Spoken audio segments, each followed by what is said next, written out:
Hi అండి. ఈరోజు వీడియోలో అయితే శివునికి అంకితం చేయబడిన మాస శివరాత్రి రోజున శివుడిని ఆరాధించడం వల్ల శివయ్య అనుగ్రహం పొందవచ్చు.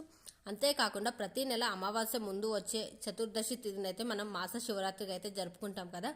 ఫిబ్రవరి నెలలో మాఘమాసంలో వచ్చే మాస శివరాత్రినే మహాశివరాత్రికి అయితే మనం జరుపుకుంటాం కదండి. ఈ 2025వ సంవత్సరంలో ఏ నెలలో ఏ రోజున మాస శివరాత్రి వచ్చింది అనేది అయితే ఇప్పుడు మీతో షేర్ చేస్తున్నాను. ఇక జనవరి 28వ తారీఖు మంగళవారం రోజునైతే మాస శివరాత్రి వచ్చిందండి. ఫిబ్రవరి నెలలో 26వ తారీఖు బుధవారం అంటే మహాశివరాత్రి అయితే వస్తుంది.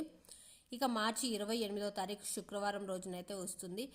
ఏప్రిల్ 26వ తారీఖు శనివారం రోజు, మే 25 ఆదివారం, జూన్ 23 సోమవారం, జూలై 23వ తారీఖు బుధవారం రోజున, ఆగస్టులో అయితే 21వ తారీఖు గురువారం, సెప్టెంబర్లో శనివారం 20వ తారీఖు, అక్టోబర్ 19వ తారీఖు ఆదివారం, నవంబర్ 18వ తారీఖు మంగళవారం, డిసెంబర్ 18వ తారీఖు గురువారం రోజుల్లో అయితే మాస శివరాత్రి అయితే వస్తుందండి.